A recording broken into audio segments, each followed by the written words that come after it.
Alright, Betaflight 4.2 release candidate 1 is out. Betaflight Configurator 10.7 release candidate 1 is out. And Betaflight Black Box Explorer version 3.5 is out as well. So let's take a look at one of the most coordinated releases I've seen in a long time.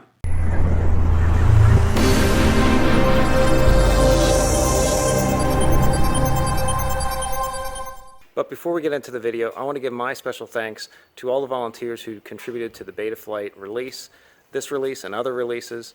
I've always found Betaflight to be pretty polished, from having the latest targets all the way to the configurator working really well, and all the way down to just the Black Box Explorer and the lines and other things not being all whacked out when you do some logging and things of that nature.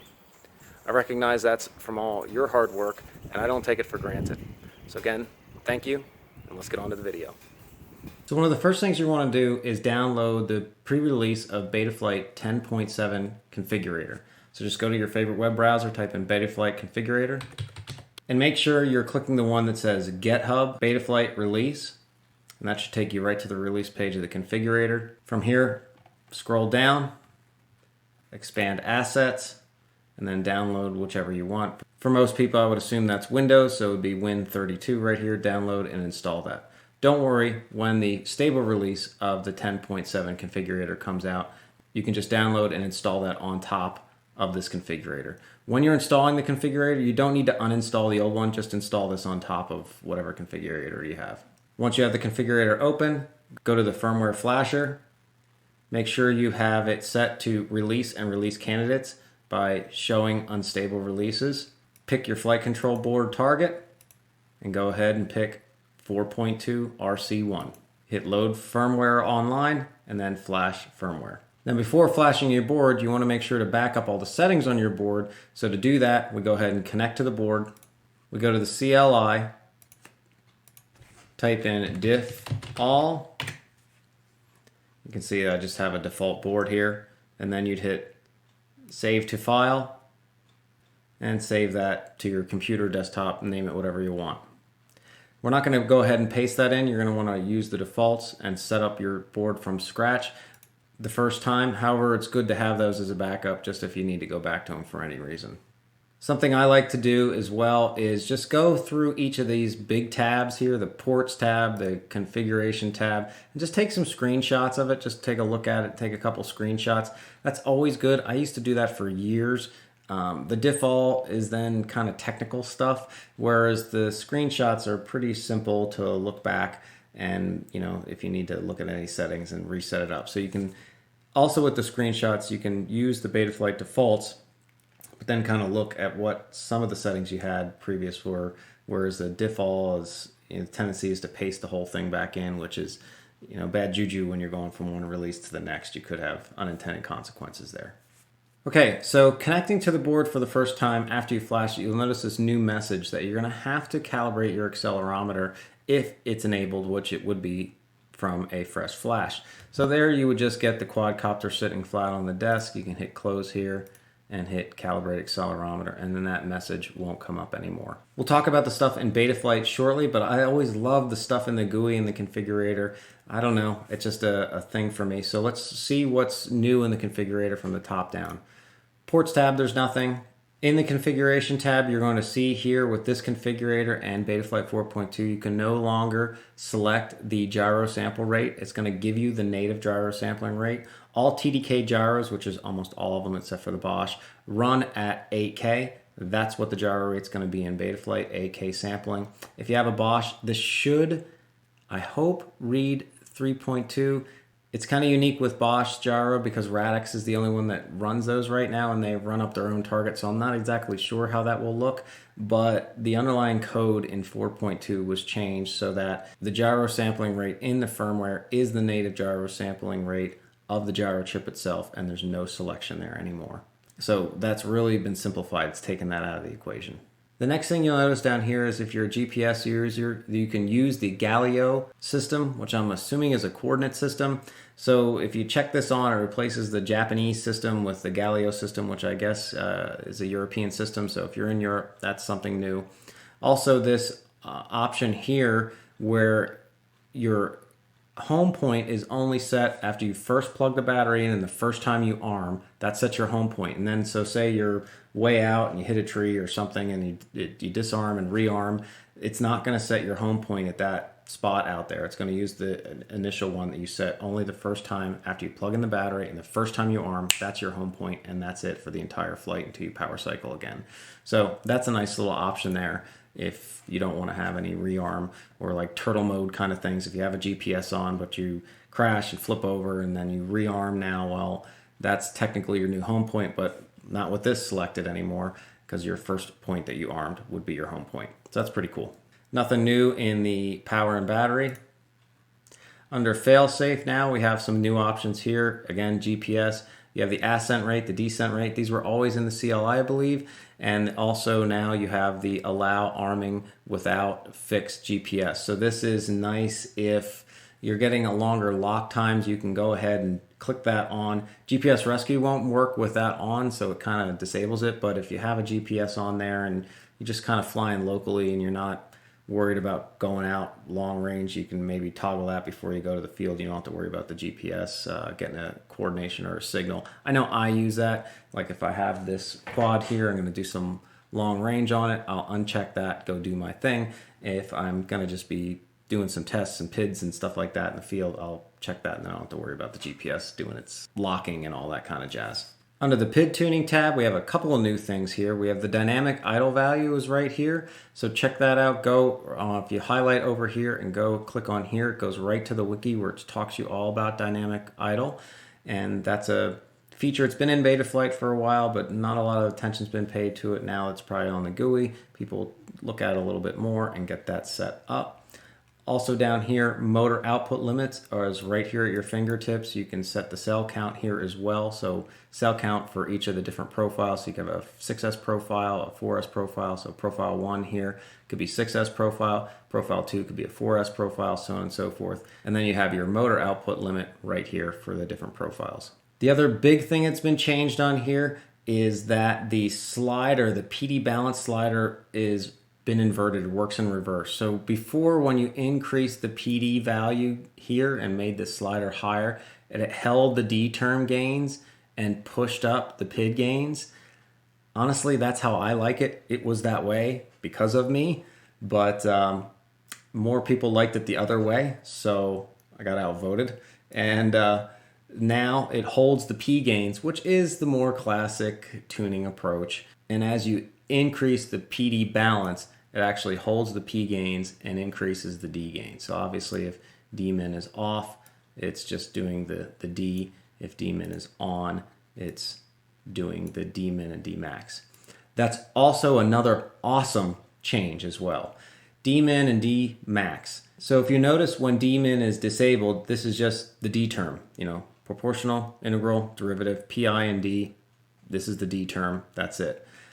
However, there was a lot of confusion when D min was enabled. People were looking where it said derivative up here for a long time and assuming, well, that's the D gain, and they weren't looking really at the D min. And honestly, the D min, most of the flight, your active D gains when D min is enabled is maybe a couple points above D min. So right here, I would say, well, what is my normal D gain when D min's enabled, and then D min is set to 23 here. Well, that your active D gain is probably around a 25, somewhere around that. It honestly fluctuates. It's a dynamic D term, and it's going to be between 23 and 35 in this case until you start moving the sliders around and these numbers change here as the min and the max. The D max is only ever hit in sharp stick moves. That's it. Even in prop wash, the D min value of the active D gain will only go up. So say it's at 35 here, it will go up to maybe 30-ish, 20 high, 27, 28, 29, 30, but it never gets up to 35 unless it's a sharp stick move. And you can see your active D gains if you do log D min as a debug mode. That will show you a trace that shows your active D gains throughout the flight. So very cool here that when D min's off, this is just called derivative, this column, and when D min is enabled, you have the D min and D max, and your active D gain is between those two, depending on the flight conditions. You also notice here now when you move these sliders, before the P term on yaw wouldn't move around with the P term on pitch and roll, but now they do. So as you move up the PD gain balance, they move here. And you can see these things get red and cold to show, hey, you're going higher or lower. That's a little, just a gooey thing. That red goes away though then after when you save. So it's just a temporary thing.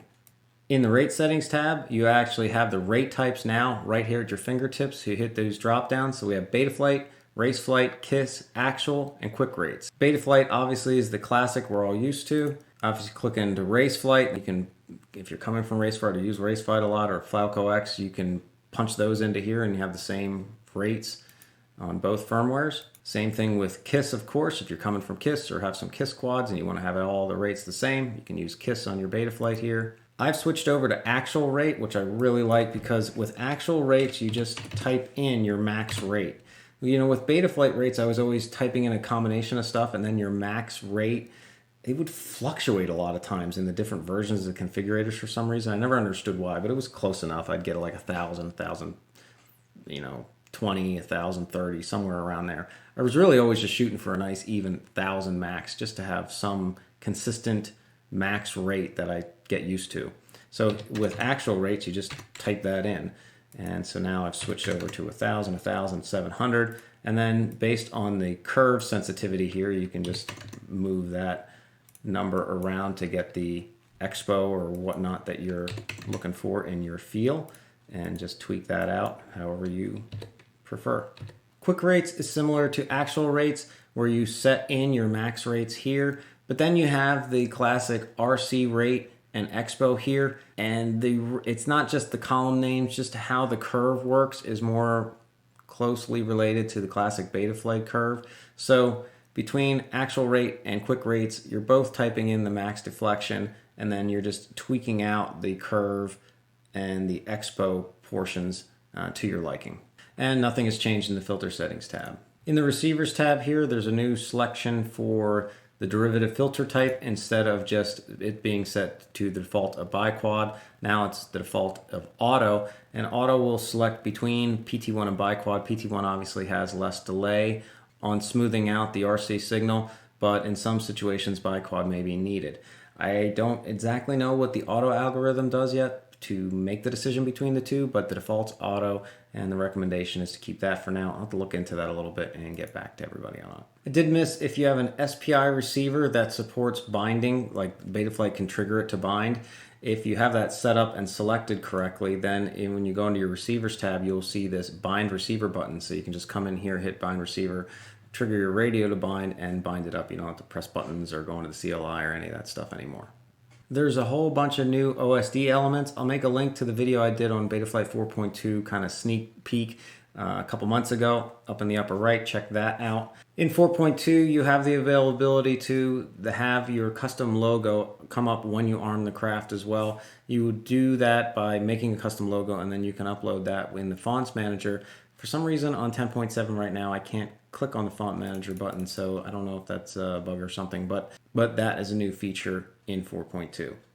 In VTX tables, you can get everything customized like always before, but now there is a Save Lewis script button down here. So once you get all the custom settings for your VTX, mostly it's usually the power levels, you can go ahead and save this Lewis script file, get that into your Tranis radio, and then your Tranis, obviously the Lewis script for the VTX bands, channels, and power levels will be matching the custom settings you have for your VTX, which are not exactly following smart audio, hence the need for some of this VTX table stuff.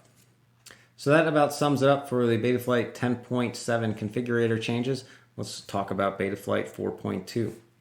I'm not going to hit in each one of these, as some of these are things we already talked about. Basically the configurator, the Black Box Explorer, the Lewis script thing. Obviously you'd want to get all three new versions of those. As always, there's a PID tuning guide. Definitely check out that for tuning and all kinds of tips and tricks and CLI dumps for different, race mode versus if you're a freestyler or Cinewhoop. Just some suggestions on feed forward settings, detailed feed forward settings, things of that nature. Definitely worth your time to check out the tuning notes just by clicking this link here. This is a nice one. Yaw spin recovery is now activated automatically. It's on by default all the time. Before it was never really on because the yaw spin rate you had to hit the threshold was set to like 19 something degrees per second, which is almost impossible to hit. And that was intentional. It was almost like deactivating it. So now it's basically looks at your current max yaw rate, like I was talking about in my rates. I set that to 700 degrees per second. And then it goes, I don't know, maybe, I can't remember, but it's 10-20% higher than that. And if an yaw move is induced that's above your max commanded rate, yaw spin recovery triggers and should, you know, work with the quad to get it out of a yaw spin. Obviously, this is for clipping gates, so it should just be there on by default. You don't have to do anything. Just put in your max rates, and hopefully next time you clip a gate, you'll notice it recovers for you faster. Just a housekeeping note, the DBI for RSSI was switched around from negative to positive, so that's a little thing in here. Hitting on the major new features, we talked about the improvements to the PID loop and stability and run times. You're going to see those percentages of CPU utilization drop. There was a lot of efficiency gains, and now with RPM filter you can run AK 8K with logging off. If you're going to run logging on, keep your logging down to like 1 kilohertz logging rate, and with RPM filter you should be in good shape. I already touched on the actual and quick rate add. Another big one here is this battery sag compensation, so check out this PR on that. To check out the variable, just go into the CLI and type get sag, and then right here is your VBatt battery compensation. You would set this for a quick setup to 100, and that would introduce the VBatt compensation.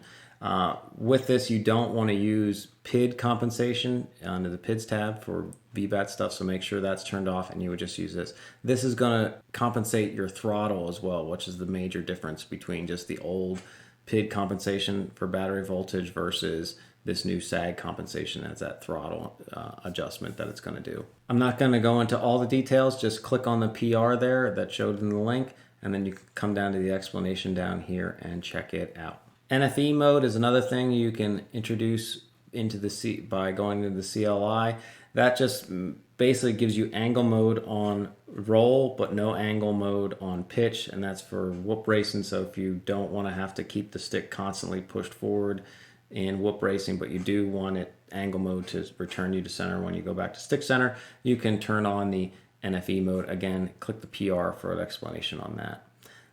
The logo thing on arming we already talked about, and also some enhanced OSD CMS devices. Click on this PR to check out more on that. Obviously, there's a whole bunch of other new improvements in Betaflight 4.2, 267 actually, that were completed and closed out on. And you can go to those and hit pull requests, and then just go to hit milestone down here, hit 4.2, and then just click on the close. You can see there's one open here remaining.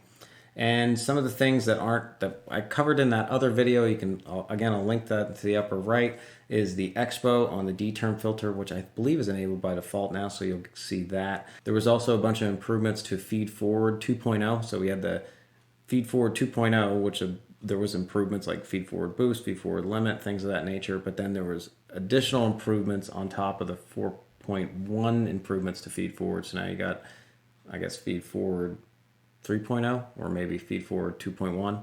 I don't know. Feed Forward is working better and better all the time with inherently not having overshoot. In here you'll see default PIDs were changed a little bit. Yaw P was brought up to 45. D-min gains were brought up to 23 and 25 from 20 and 22. And you'll notice in here now, between enabling and disabling D-min, you get a little bit better of an idea of the transition between the two. So, for example, D-min, generally your D-gains, again, your minimums are 23 and 25, and then your maxes are 35 and 38 with this specific slider setup. But if I disable D-mins, it's setting these to 30 and 32, that kind of that midway in between the two, because that's kind of where your active D-gains hover around when you have D-min enabled.